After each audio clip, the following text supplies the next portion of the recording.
Hello, friends. Dandylion here again, and we're ready to start actually playing this game. Uh, so, before we, when we last left us, we set up all of our council. We proposed our first arranged marriage. We also created our ruler, Art Craig of Munster, and we looked through all the interface. So now we're ready to start.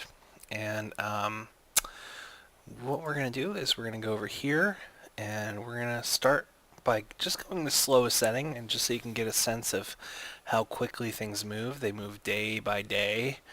Um, and we're going to go on the slowest route right now just so I can talk for a little bit. Oh, I hit A again. That's um, and The first thing that's going to pop up is our marriage proposal, I believe, which will pop up in maybe a couple more days here.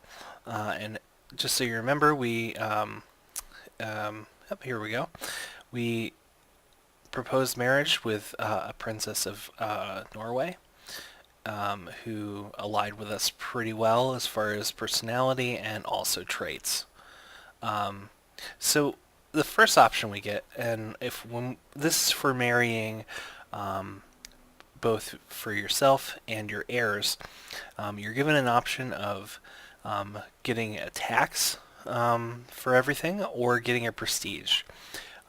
It's almost always best to just go for prestige unless you need the money, and we don't really need 7 gold. So 100 prestige, and he totally accepted our suggestion. So now we're married, and I'm going to pause the game again just so we can look at our wife's page, and you can see that she is an intricate web weaver who is brave, paranoid, lustful, and envious. Um, Her opinion of us is an 8. It was higher, if you remember, but now it's lower because of the short reign. A ruler that has ruled less than 10 years gets a short reign negative that generally goes away over time. So within a number of years, that short reign will go away, and it'll be much easier to handle the opinions of everyone because we'll have been an established ruler. Okay, so, and again, I want to look here and see, yeah, we're still depressed, stressed, and wounded. Hopefully one of those goes away relatively soon. Okay, we fulfilled our ambition of getting married.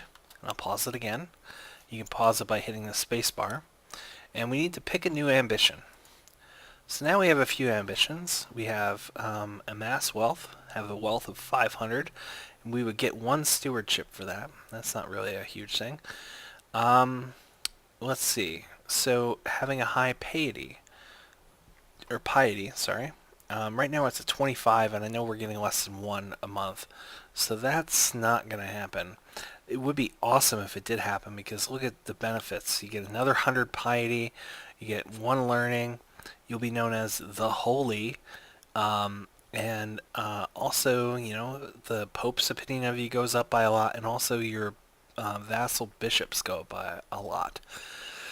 That would be really nice, but for right now, we have either having a child, having a son, or having a daughter. And since it's a agnotic-cognatic succession, we really want to have a son, because if we have a daughter, it'll still go to this heir. So we're going to have an ambition to have a son. Okay. And let's look at the military here. And again, it's gone up, but it's not high enough. And I think he is still have a negative opinion of us, of course. Yes. Okay. But again, you see, once the short reign and fired from council go away, he's going to have a positive opinion of us, and we're going to be able to use his military, which is good. Okay.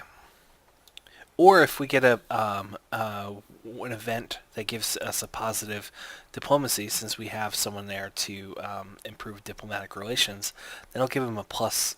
I want to say it's a plus 40, which would immediately cause us all kinds of things to happen. So we're just going to let it go here for a moment. And you can increase the speed, but for right now, I'm going to actually keep it here up. So we got a call of arms from Norway. We can decline. It would cost us 25 prestige. But if we accept, if we accept, we're part of this Norwegian invasion into England. The one thing that'll help here is if we do this, is we'll get to see who wins, and we'll get to see who wins otherwise, but we're not actually going to. We'll accept, but we're not actually going to send any troops because the game does not. There's no downside to not sending any troops. There's upsides to sending troops, but for right now, we need to make sure that we don't just waste all of our troops because they take a long time to come back. So we're going to accept, but we're not actually going to send anything. And that puts us at war with England, but he is at war with like 3 other people, so he's not going to actually attack us. He could, though. But he's not going to, because he's dealing with Denmark, Norway, and William the Conqueror. So, and you can see there's some sieges happening. You'll see like a little siege engine. And it says here that Norway is besieging this. Okay. So we'll start this back up. And let's see. So we have no heir. There's a title loss, and we can press the claim. We already know that. How about now? Do we have any intrigue things? No, there's not.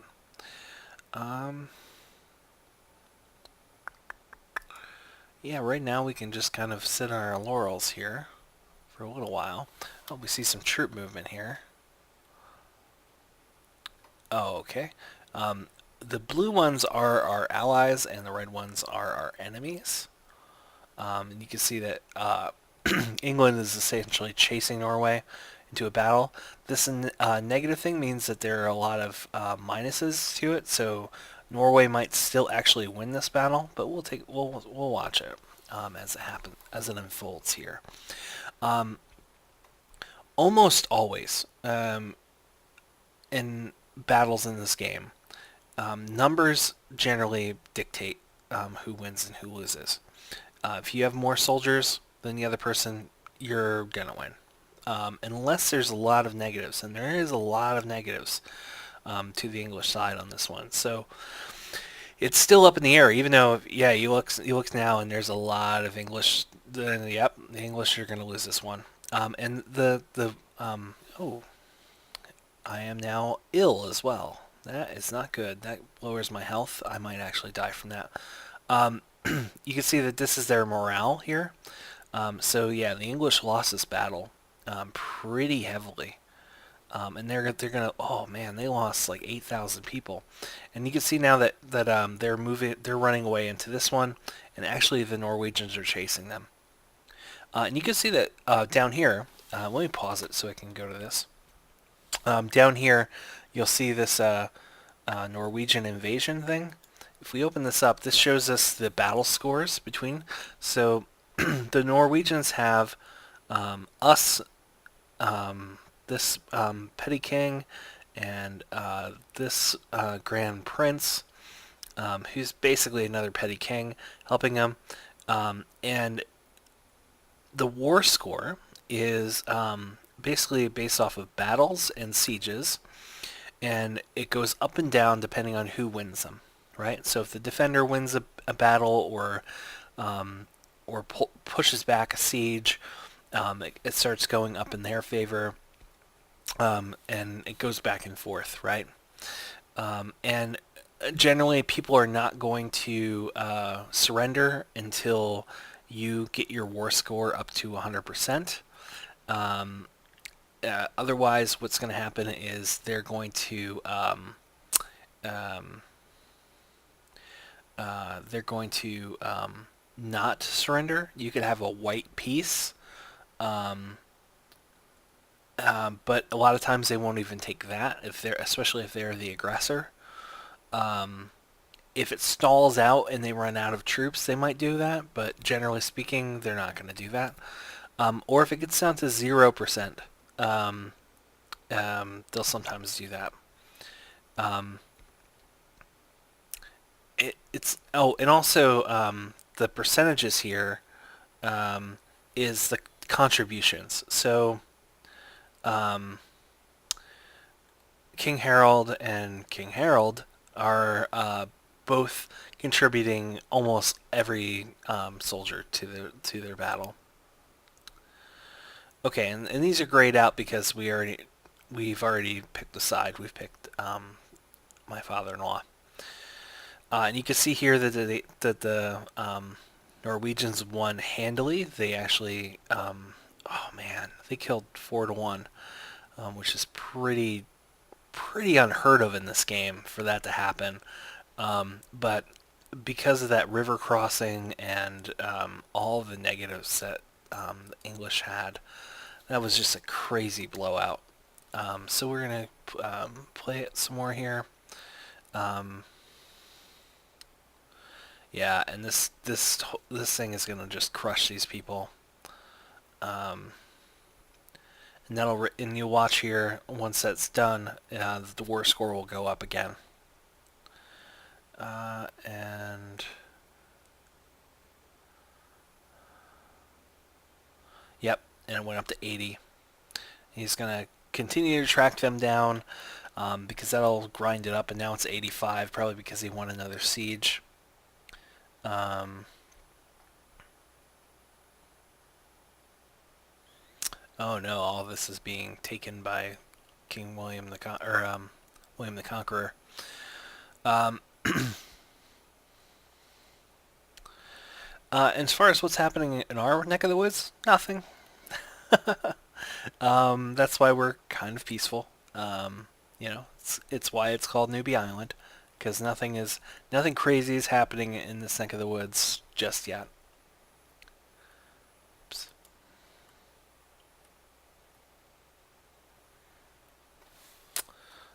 Okay, and it went back to our first year. So let's look here now. We're getting 1.89 gold per month. And things are probably improving on the opinion side as well.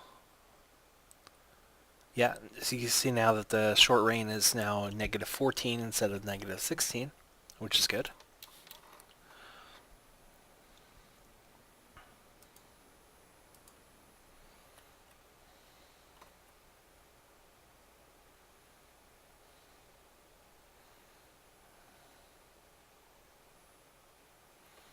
And actually, I'm going to speed this up one step here, up here, and this will go a little bit faster.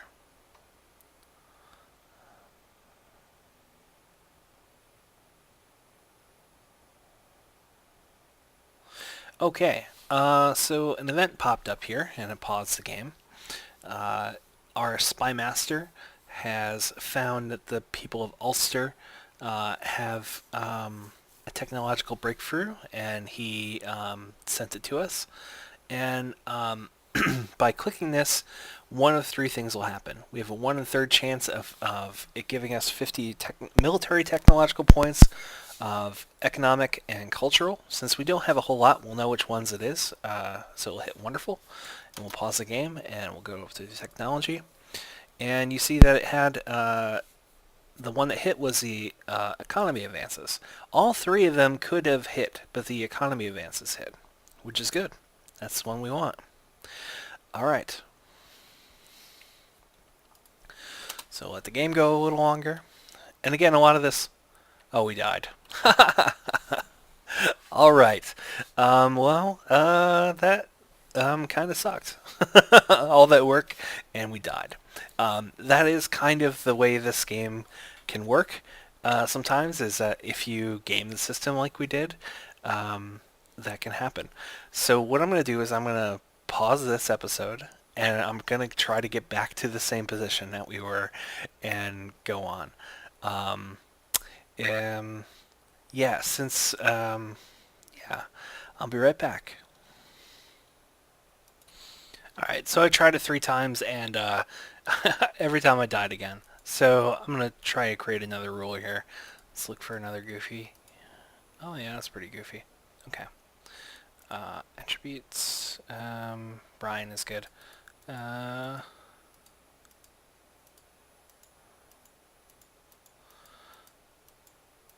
okay, this time I think I'm going to take less. I think I'm not going to take wounded, but I will take depressed and stressed though, which means I'm going to have to give up more on the other end. But I might have to not take strong, but that's okay. So lustful, greedy, and actually we can. Oh, we want minus touched. Yeah, here we go. Okay.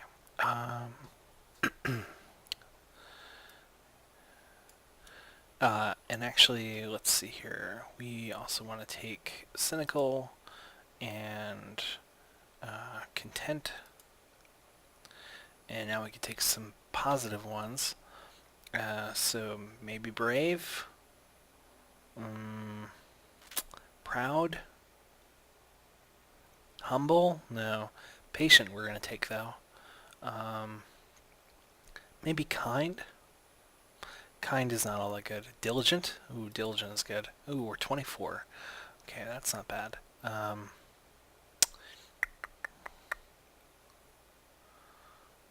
What does trusting do? Trusting lowers intrigue, doesn't it? Yeah, okay. Alright, so I think that's what we're going to do. We're going to be stressed and depressed. We're going to be a genius, lustful, greedy, cynical, content, patient, and diligent. Let me just make sure that there's anything else we can take. We could take gluttonous, but that's okay. It's 19 stewardship's kind of amazing.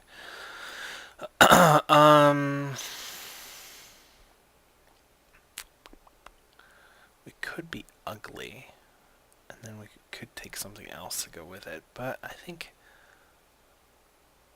yeah, I think that's what we're gonna go with. And we're Brian Crovin this time. All right, and we're gonna play this. Sorry about that. That sometimes happens with everyone dying. With the wound, that ruler was just not meant to be. All right, so we're paused. So again, first thing we're going to do is set the ambition to get married. And then we're going to find a suitable princess to marry. And it randomizes these all the time, each time you play.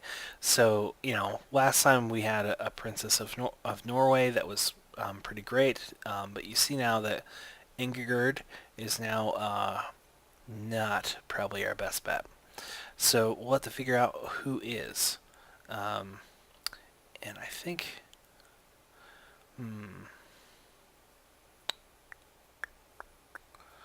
Well, all of the really landed princesses are pretty bad except for this one. She is 16. That is good. But the only downside... there is a lot of upside to this. So she doesn't help us out with diplomacy all that much, but that's okay. I think we might be going with Gunhild here. But let's just let's scan through to see if there's any inheritable traits. I always do that because if you see someone else with genius, that means that your children are more likely to also be geniuses. And if they're under the age of 16, they're going to show up as with this like child picture. You can still marry them, but you set up a betrothal. and you don't actually marry until they turn 16. Um, but they're basically promised to you. Um, when you're talking about a male ruler um, betrothing a younger um, female, uh, does that give us an alliance with? Okay, um, a younger with a younger female actually can work because the um, men can have children older than women can. So the ideal thing is to have the women be relatively young. Because I think, I mean, I've had some women um, have children into their 40s, but it generally doesn't happen. So it's got to happen in the early years here. So let's see here. Yeah, she's going to give us a lot of bonuses here. So we're going to send that off. And we're going to look at our council. And you know what? I don't know who our counselors were. So, um, so it's going to be really difficult here to figure out who they were. But this guy has a 13. That's really good. And then this guy has a 17. My word. Okay, and then this guy has a 14. Wow. 14 and 9. Well, I'll take it. Wow, everything else is really high. Okay, so let's look at our vassals really quick here. And this is about the speed that it would normally go. Okay, so this time our Earl barely likes us, but that's okay. Um, and that I can live with. Our bishop doesn't really like us, so we know that that they're going to be improving religious relations in our home country here, and Spymaster is going to be stealing some technology. We're going to research economy technology. We're going to be raising troops, and it's actually a good idea. Let's raise the opinion of people there. Okay. So we've sent out the marriage proposal, done that. What else did we do before then? Wow, and now actually we're actually better off than we were last time.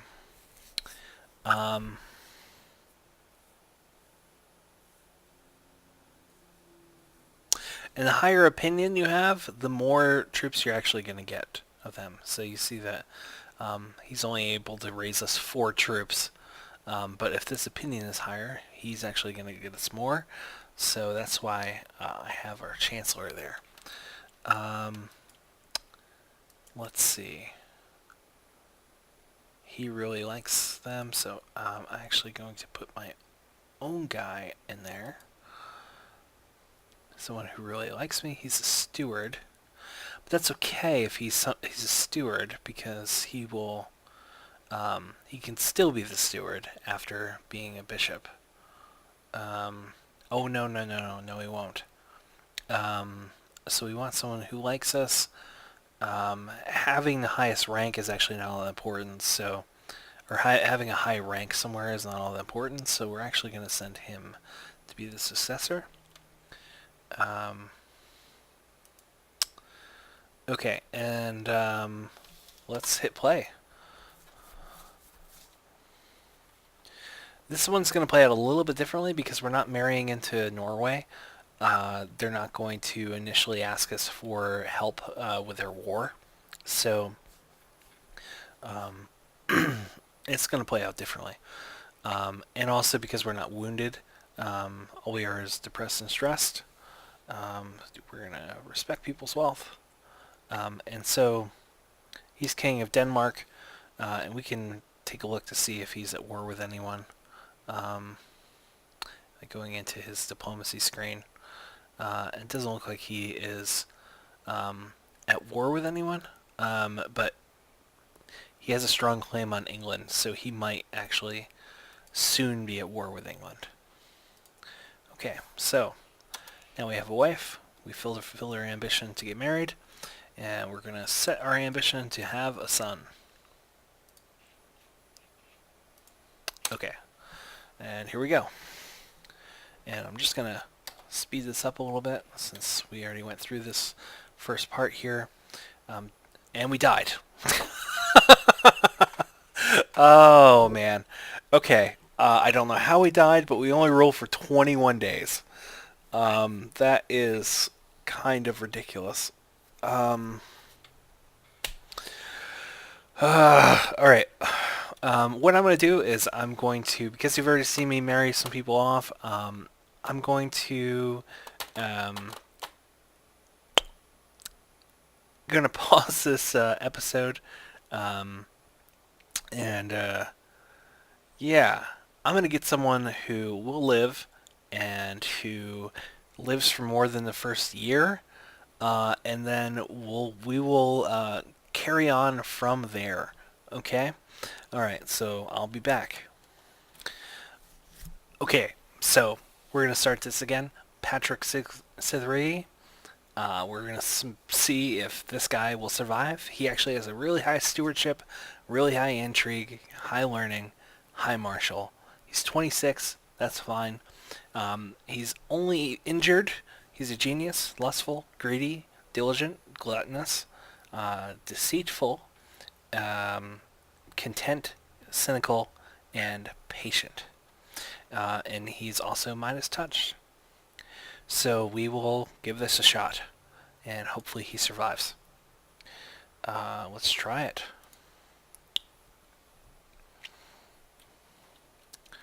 Okay. So he only has a -1 to his health, so he will probably survive more.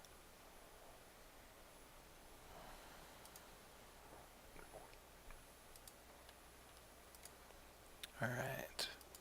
So setting up to get married, and then let's see if there are any favorable traits that we want from a wife. It's unlikely that we're going to find any, but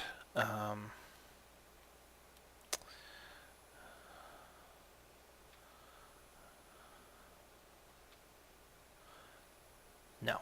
Okay. So then let's look at who is most suited for us. Wow, that's a 20 intrigue. Wow, that is pretty damn good.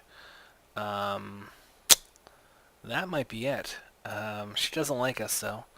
Not many people do like us apparently. So that would actually work out really well though. At 20. And she would give us some more stewardship. Again, we're lacking in diplomacy. Ooh, this might also work. This gives a pretty high diplomacy, a nice boost to intrigue and to learning. All those are nice. So really, I think it's between Uraka and Ricciarda. They're both 26, so that's fine. They can still have a few children. Let's just see if there's any others that fit that bill. And again, we don't have to marry for prestige because the prestige is we're gonna make it up anyway. So this one's not bad, but she really doesn't like us. This one's not bad either.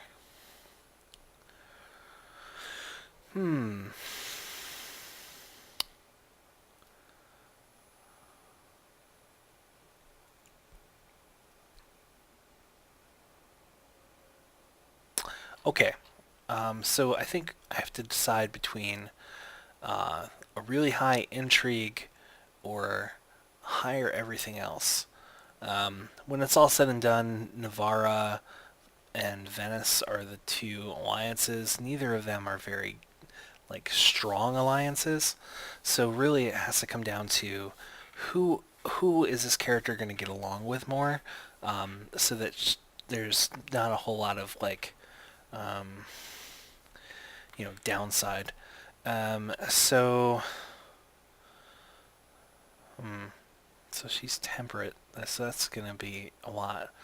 Um, yeah, I think it's going to be Uraka, Princess of Navarra. Yep, we're going to send that. And we're still going to gain prestige, which is kind of nice because she's a relative of the king. Okay. Let's fill these council positions really fast. 16. Yeah, that works. 13.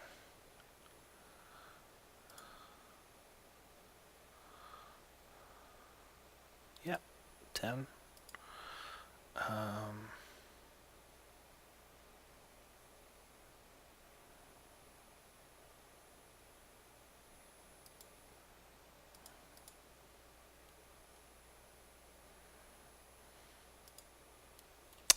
All right, and then let's also look at our vassals here. Yep. So he probably doesn't like us because we fired him. Oh no, he doesn't care about that. Okay. All right. So very quickly, we're going to improve diplomatic relations. We're going to train troops. We're going to research economy tech. We're going to study technology elsewhere. And we're going to improve the religious relations here. And we're going to pray that this character doesn't die. Wow, that happened really fast. Let's see. What did we get? We got 50 cultural. We can actually increase the noble customs. If we increase it to 2, that gives us another +2 to our vassal opinion. Hey, since we want that anyway, we're just going to go ahead and pop that. Basically, you can spend these points to move these up to the next levels. But here we go, so we're going to keep going. We should get a notification that we're going to get married. Yep. And we're going to respect people's wealth. Now we're married. Now let's set another ambition. Have a son. Excellent. Okay. And we'll speed this up. And hopefully we don't die. Alright. We're going to speed this up for a little while.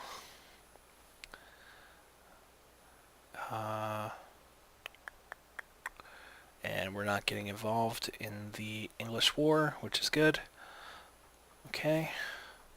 First year is done. We've survived. Let's see if we survive a couple more months, because this is about where our character died before. So, alright, we can start slowing things down a little bit here. Alright, so we're going to assume that our character is not going to die right away, which is good.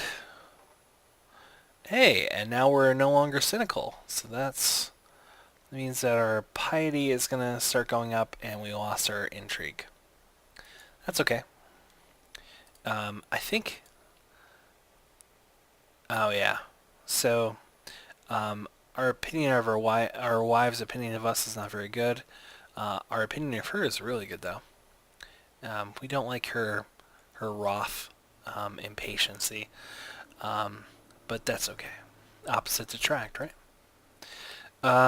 So... Alright. So what we can start thinking about here is Desmond. And so we have a de jure claim against Desmond that we can press. He has a garrison of about 650 people and a levy, though, of 1130. So that levy is going to be immediately raised against us, along with a portion of this levy. So he could have anywhere from 1,100 to 1,800 soldiers against us. And we only have about 1,100 that we can raise, and only 50 from the city here, and none from anyone else. So it's kind of an issue for us um, that we don't have enough military might to take care of these guys. Now, one thing we can do, I mentioned before that you can get 300 gold from the Jewry, but you have to pay them back 350, and it hurts your church opinion. Um, I don't know if it's worth it yet because we'll be able to build up, and maybe we can take over another place first before we take over Desmond, um, or we can start building some of our own location to increase our levy size. Um, and we have a lot of options. We're not particularly. Oh, um, nice. Okay, so event just popped up saying our chancellor has ruined our opinion with the Bishop of Ormond.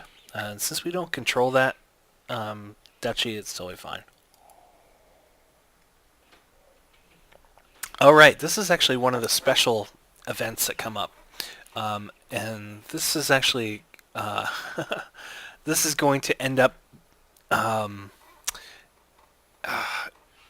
it's kind of random, but it's also could end up either giving us like a career path, or it could end up like giving us um, uh, a number of things like piety or additional learning or something like that. But it says, book without a title is pushed into our hands by a hooded man clad in midnight blue. Something was said but was lost in the confusion. The book is still there. So we have the option of saying, hey, wait, or, like this book is calling for us to read it. Um, and we either get 20 piety and we read the book, or we get until basically the end of the game, a piety hit and a prestige hit. But that's only going to last for a little bit until we actually read the book. So it's in this case, I know that the monthly prestige and monthly piety are not going to be more than the 20 piety that we'll gain from this one. So I always choose this one. So hey, wait, and then we wait to see what happens next. Um, so anyway, I was talking about how we have a lot of options, and we're not in any rush to take over Ireland yet. So we will kind of bide our time here. So yeah, so the thing that he found in the book was actually that he loved to read, and we gained the trait scholar, um, and it was a good thing that we actually um, didn't take the other one, the illumination trait, because it would have went away within days, and we got the 20 piety from the other option. So what does scholar give us? Scholar gives us +2 learning, and that gives us our hobby slash lifestyle. We can't gain another one. The only other one we can gain actually is pilgrimage or pilgrim, um, which we might end up doing now. Actually, it's not a bad idea. Um, yeah, so we will gain scholar. Okay, so the only thing is I want to get rid of this wounded first before we go on a pilgrimage, because there's a lot of potential things that could go wrong with a pilgrimage, and it might also be a good idea to know that we have an heir on the way, if or an heir period, um, before we go on the pilgrimage, in case my guy dies on the way to the pilgrimage. So we'll speed up a little bit here and wait for anything to come up. Um, oh, great. Yep. So the Earl now has a higher opinion, +30, which means that he is going to pause it here and look at the military. He's going to give us more guys. So he is now going to give us 129. Um, that's pretty good.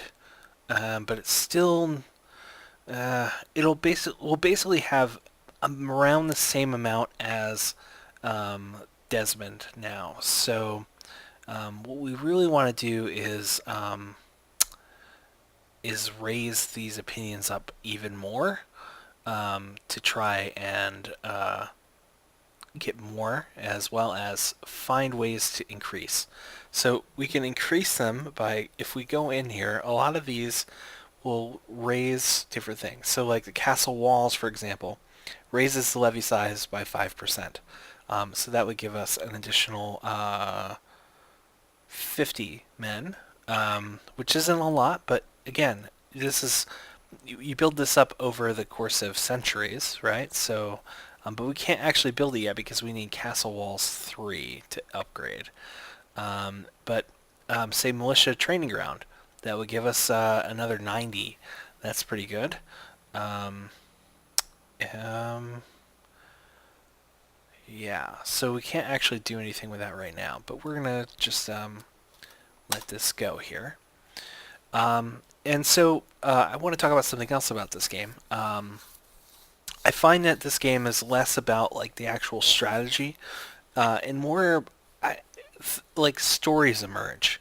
Um, like, unfortunately, all of our previous rulers died within the first year, so we can't really say one way or the other that they would have created stories. But right now, we have this story where we have this new ruler who's trying to consolidate opinion, and establish himself in one of the only petty kingdoms of Ireland.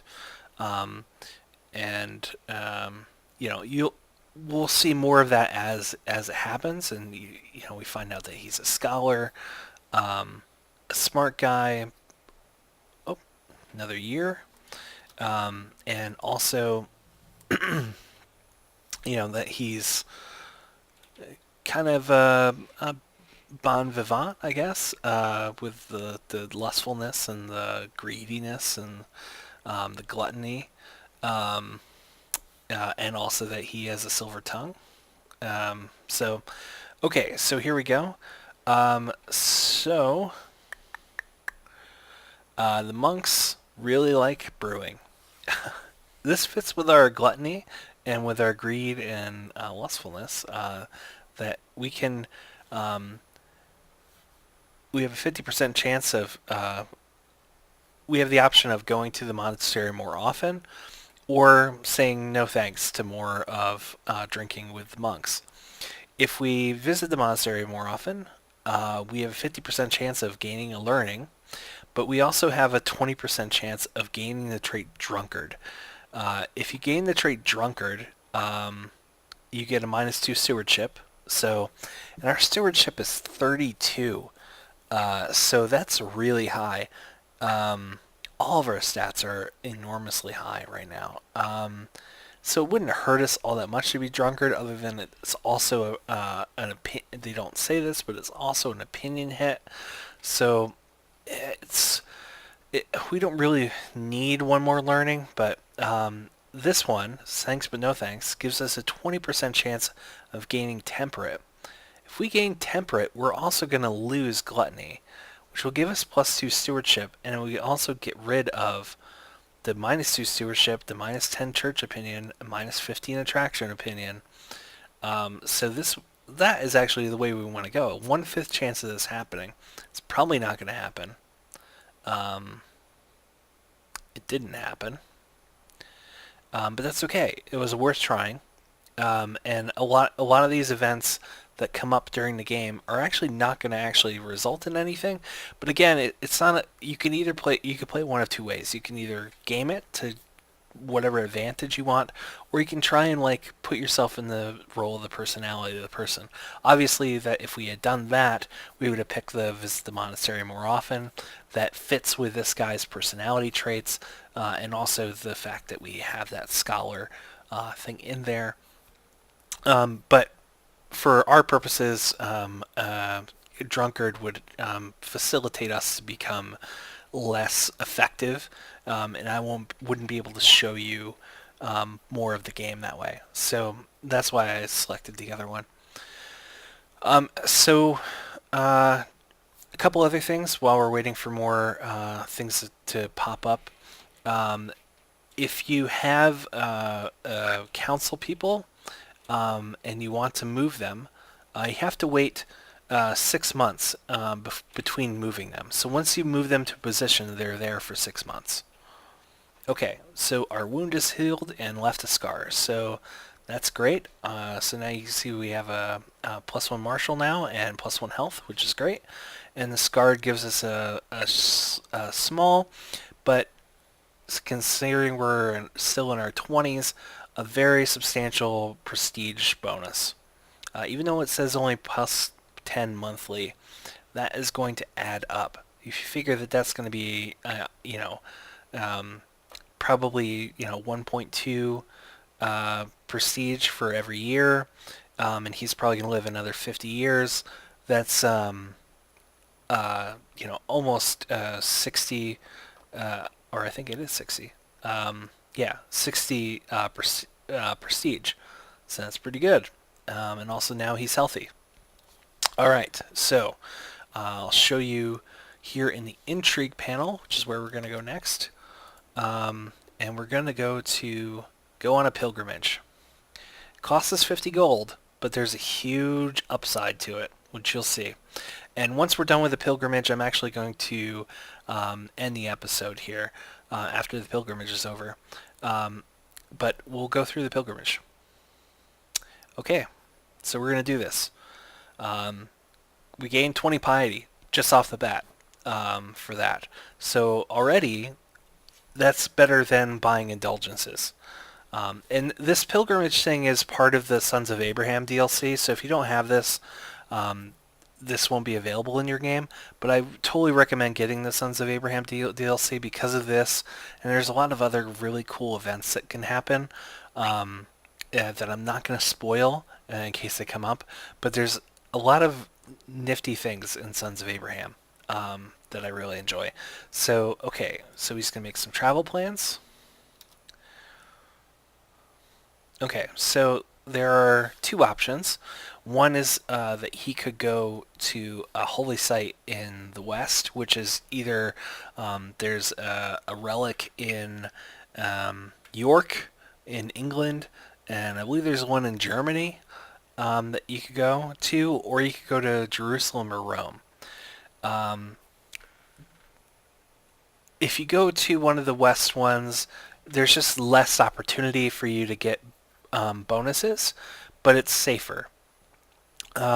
If you go to one of the ancient sites, you'll get more bonuses, but it's a little riskier. So for us, we're going to go to one of the ancient sites. It's a little riskier, but that's a good idea. So, okay, there are two places you can go. You can go to either Rome, or you can go to the Holy Land. 6 to 1, half dozen of the other.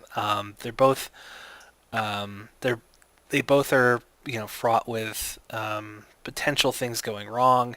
They both have, issues, but they both have big upsides. The one big upside to going to the Holy Land is you can get a trait called, I believe it's called, I want to say it's sympathetic to Muslims or sympathetic to Jews. And that allows, if you have those traits, you'll get Jews or Muslims to just come to. They'll just come to your kingdom, and they'll usually be good enough to be put onto a council position. They'll have a low opinion of you, but they're not going to do anything. They're not going to be ambitious. They're not going to try and steal any titles or anything like that. They're just going to be like, here is a good counselor. Okay, so we're actually going to go to the Holy Land so we can potentially get one of those. And every couple days, another one's going to pop up that is basically stories that happen along your way. So everything's in order. He's going to start going. And while you're away, your wife is put in place as regent. So because we're not at war, no one's really threatening us. It's probably a good idea that she's there, and we're not gonna lose anything by that happening. Okay, so first one, you look out across a beautiful valley stretching out before you. It should be a wonderful moment, if not for the fact that there should be no valley here.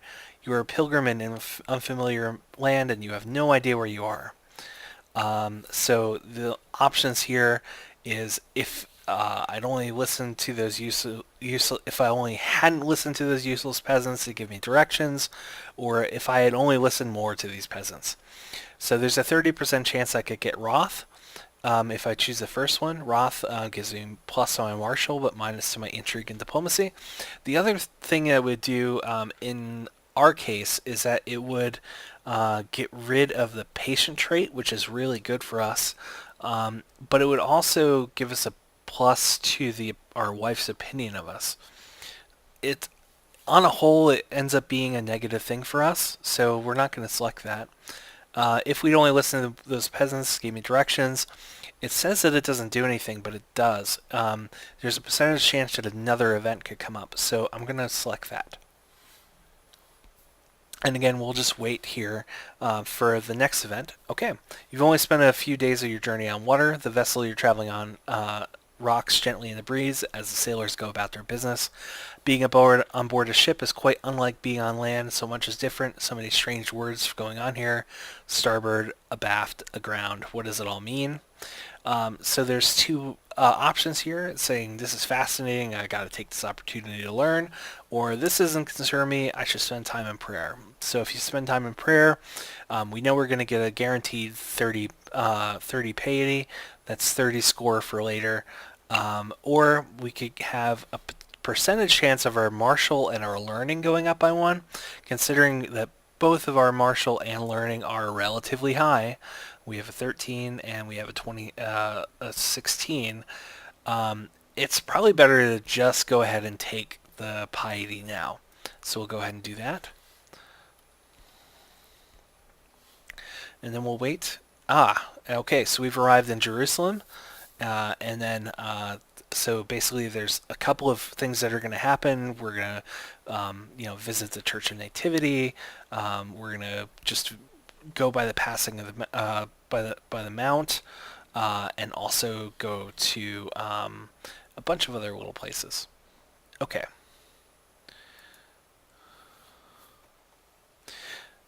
All right. So now it gives you a little event here that's that tells you that the stories that people have told you about the Holy Land are true, that this place is really impressive, and we get another 20 piety. And you can get a sense here now that see, we didn't get any other events, which is kind of sad. This one says we've returned, but you can see now that going on this pilgrimage lends itself really nice to the ambition of Paragon of Virtue, because just on going on this thing, we gained, I think it was like 110 piety, which gets you, and it only took us like 2.5 months to do this. So that will really speed along that ambition. But since our ambition right now is just to have a son, and we're likely to have a son in the coming years, we will definitely be going for the Paragon of Virtue. Hopefully we can have a son before we hit 500 piety so that we can get that, though. Alright, so we get the trait Pilgrim, which gives us another piety bonus. That's nice because we're young. This is going to be another 60 piety over time, probably. And we're going to gain 30 right away. Okay, and again, the regency for our wife has ended, and things are back to normal. Alright, so I'm actually going to pause it here and end the episode. And next time we play, I'm going to set everything up in motion for us to be able to take over Desmond, and you'll see how we're going to do that. And then that won't take very long. So then after that, we're going to decide which of the following, which place we're going to take over next. So is it going to be Leinster, or I'm sorry, Leinster, or Ossory, or Kildare, or Connacht? They each have their pluses and minuses for why we would want to take them over. Um, they're in different duchies. If we take over Connacht, that gives us a de jure claim to Brefen. If we take over Leinster, it gives us a de jure claim over Dublin. Same thing with Ossory, with Kildare. Ossory and Kildare will probably be lesser threats to us over time, so it'll be easier to take over. See, their levy is kind of large, but their levy is kind of small. So we'll have to look at it. And once we actually take over Desmond, that'll be our own place, because we'll be able to revoke the title that's here, and essentially, we'll be able to push our weight around and start taking things over. And once we take over 2 or 3 of these, everything else is going to fall really quick, and we'll be able to move on to the larger game and the more strategy that's involved here. So that gets us started with Crusader Kings, and I will see you next time. Thanks.